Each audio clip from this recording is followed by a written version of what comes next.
Welcome to Chaturvedi classes. आज हम करेंगे सबसे पहले अपना दो इम्पॉर्टेंट थ्योरम आप लोगों के उसमें दी हुई हैं। ज़्यादा हम इसका एक्सप्लेनेशन में नहीं करेंगे, इसका मतलब प्रूफ नहीं करेंगे हम इसका, बस आपको सिंपल याद रखनी है, थोड़ा सा देखना है, बहुत ज़्यादा इंपॉर्टेंट नहीं है बट फिर भी हम देख लेते हैं, बाई चांस ऑब्जेक्टिव वगैरह में आती हो। तो थ्योरम नंबर फर्स्ट हमें बोल रहा है कि if F is a function from X to Y and G is a function from Y to Z. तो एक फंक्शन उन्होंने डिफाइन किया है जेड से सीधा एस पर are the function such that, इस तरीके से डिफाइंड है कि H O G of F is equals to H O G of F. मतलब कि जो आपका फंक्शन कंपोजिशन फंक्शन है जी ओ एफ और एच ओ जी, अगर आप एच फंक्शन का कंपोजिशन जी ओ एफ के साथ करते हैं और एच ओ जी का जो कंपोजिशन वो एफ के साथ करते हैं, यहाँ पे ये जो फंक्शन है ना वो जेड टू एक्स होगा। यहाँ पे जेड टू एक्स मतलब यहाँ से जो एफ फंक्शन है वो आपका एक्स से वाई पर है, फिर जी फंक्शन वाई से जेड पर है, और जो एच फंक्शन है वो जेड से एक्स पर डिफाइंड है ना। तो यहाँ पर जो कंपोजिशन आप बनाओगे, कंपोजिशन जब आप एच के साथ करोगे जी ओ एफ का और एच ओ जी का करोगे एफ के साथ, तो ये दोनों आपके पास बराबर आएंगे। दूसरी थ्योरम में उसने बोला है कि अगर दो फंक्शन एफ एक्स से वाई पर है और ये वाई से जेड पर है, दो इन्वर्टेबल फंक्शन है। इन्वर्टेबल है मतलब कि एफ का जो इन्वर्स है वो वाई से एक्स पर मिल रहा है और जी का जो इन्वर्स है वो जेड से वाई पर मिल रहा है, तो जो जी ओ एफ है वो भी आपके पास इन्वर्टेबल होगा। मतलब इन दोनों का जो कंपोजिशन फंक्शन है जी ओ एफ वो भी आपके पास इन्वर्टेबल होगा।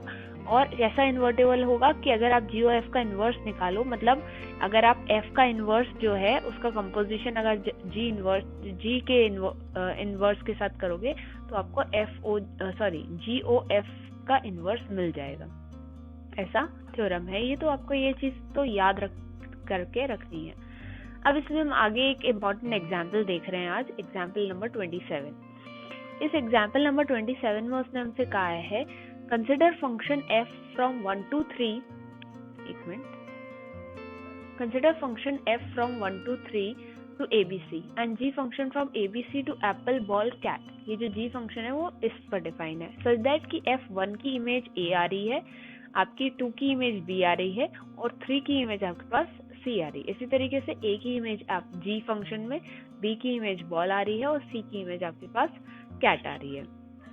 उसे बोला है कि एफ जी और जी ओ एफ इन्वर्टेबल फंक्शन। तो सिंपल आप देख रहे हो कि जो आपके पास एफ फंक्शन है उसमें हर एक एलिमेंट, यहाँ पे अगर आपका एफ फंक्शन यहाँ डिफाइंड है 1 2 3 से, किस पर डिफाइंड है, यहाँ पे ए बी सी पे डिफाइंड है, तो हर एक फंक्शन की आपको इमेज मिल रही है। तो 1 1 तो सिंपल है, 1 1 और ऑन टू सिंपल दिख रहा है। इसी तरीके से जो जी फंक्शन है वो आपका ए बी सी से एप्पल बॉल कैट पर डिफाइंड है ना। तो यहाँ पे आपका एप्पल बॉल और कैट है, और इससे आपका ए बी सी से आपका एप्पल बॉल और कैट पे डिफाइन है, तो वो भी आपका डिफाइन हो रहा है, हर एक एलिमेंट की आपके पास इमेज मिल रही है। तो जी एफ और जी ओ एफ जो तीनों फंक्शन है वो आपके पास इन्वर्टेबल हो ही रहे हैं, दिख ही रहे हैं हमको। अब इसके बाद आते हैं, उसने बोला है कि फाइंड करिए एफ इनवर्स, जी इनवर्स और जी ओ एफ इनवर्स। अब यहाँ पर हम फंक्शन डिफाइन कर रहे हैं, फाइंड आउट करेंगे F inverse, G inverse and G O F inverse. तो सबसे पहले हमने फंक्शन वो एफ इनवर्स निकालते हैं। तो आप देख रहे हो कि एफ इनवर्स ऑफ ए जो आएगा आपके पास वो 1 आ जाएगा, एफ इनवर्स ऑफ बी जो आएगा वो आपके पास 2 आ जाएगा, और एफ इनवर्स ऑफ सी जो आएगा आपके पास वो आपके पास क्या आ जाएगा, 3 आ जाएगा। तो आपने फंक्शन डिफाइन कर दिया F inverse from A B C से, कहाँ पर मिल जाएगा आपको, 1 2 एंड 3 पर। इसी तरीके से आप जी के लिए भी डिफाइन कर दोगे कि जी इनवर्स ऑफ, सबसे पहले आप किसका डिफाइन करोगे, जी इनवर्स ऑफ ए है ना आपका, ए बी सी से है, तो जी इनवर्स सबसे पहले आपका जो एप्पल है, जी इनवर्स ऑफ एप्पल वो आपका ए के बराबर है, जी इनवर्स ऑफ आपका बॉल जो है वो बी के बराबर है, और जी इनवर्स ऑफ कैट जो है आपका वो आपका सी के बराबर है। तो जी इनवर्स फंक्शन है वो आपका एप्पल, बॉल और कैट, इससे कहाँ पर बन रहा है, ए बी और सी पर बन रहा है। अब यहाँ पर क्या होगा, आपके पास जी इनवर्स फंक्शन आ गया। अब आपको आखिरी कौन सा बताना है, जी ओ एफ बताना है। तो GOF ऑफ आपने निकाला, तो GOF ऑफ जो फंक्शन है आपका, वो फंक्शन आपका कहाँ से कहाँ बनेगा, 1 2 3 से बनेगा, है ना। GOF फंक्शन में क्या होता है, इसका हमारा डोमेन आ जाता है और इसका क्या आ जाता है, कोडोमेन आ जाता है ना। तो इसका डोमेन हमारे पास क्या है, 1 2 3 है, तो ये 1 2 3 से किस पे डिफाइन हो जाएगा हमारा, एप्पल, बॉल और कैट पे, है ना। ये हमारा GOF फंक्शन बनेगा। इसका हमें इनवर्स बताना है, तो हमारे पास इनवर्स क्या होगा इसका, GOF ऑफ, इसका भी हमें इनवर्स बताना है ना। क्वेश्चन में हमसे क्या पूछा है, GOF ऑफ, हाँ GOF का भी हमें इनवर्स ही बताना है ना। तो यहाँ पे हम GOF का जो फंक्शन है वो हमारा 1 के लिए एप्पल आ रही है, 2 के लिए बॉल आ रही है और 3 के लिए कैट आ रही है। GOF ऑफ 1 जो होगा हमारा, वो हमारा क्या बन जाएगा, हाँ इसका इनवर्स ले लेते हैं हम, डायरेक्ट इसका इनवर्स ही डिफाइन कर लेते हैं। GOF इनवर्स ऑफ एप्पल हमारा 1 के बराबर आ जाएगा। GOF of inverse of ball जो है वो हमारा 2 के बराबर आ जाएगा। और इसी तरीके से हमारा GO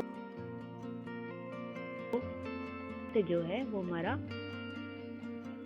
3 के बराबर आ जाएगा। तो इस तरीके से हमारा जो GOF फंक्शन है वो GOF इनवर्स फंक्शन जो है वो हमारा एप्पल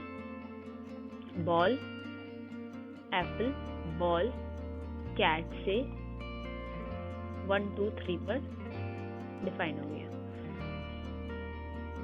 अब उसके बाद उसने लास्ट में हमसे क्वेश्चन में एक चीज और पूछी है, तो हमने डिफाइन कर दिया तीनों चीजें। एक चीज और उसने बोली है कि GOF ऑफ इनवर्स जो है वो F inverse composition G inverse के बराबर बताइए। तो इसमें हम क्या करेंगे, यहाँ पे सबसे पहले हम यहाँ पे ले लेंगे GOF इनवर्स जो है वो हमें बताना है F inverse composition G inverse के बराबर।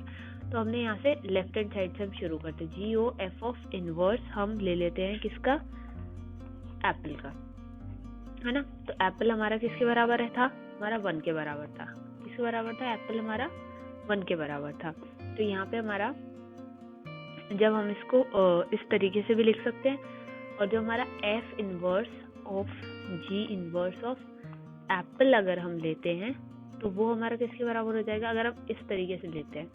तो यहाँ पे हमने ये तो हमारा डिफाइंड था, अब हम इसके बराबर बता देते हैं। तो हमने क्या किया, यहाँ पर F inverse composition G inverse of Apple लिया, है ना। तो यहाँ पे हमारा F इनवर्स बाहर रहा, G इनवर्स ऑफ एप्पल किया मैंने पहले।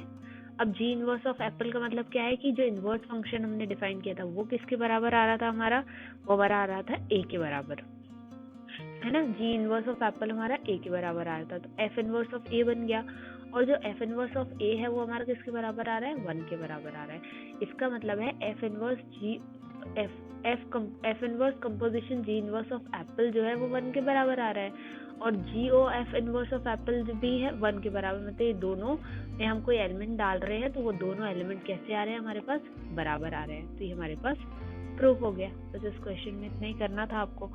अगर आपको इस क्वेश्चन में कोई भी डाउट हो या कंसेप्ट दोनों थ्योरम में कोई डाउट हो तो आप वीडियो के एंड में व्हाट्सएप नंबर है उस पर अपना डाउट भेज सकते हैं। Thank you.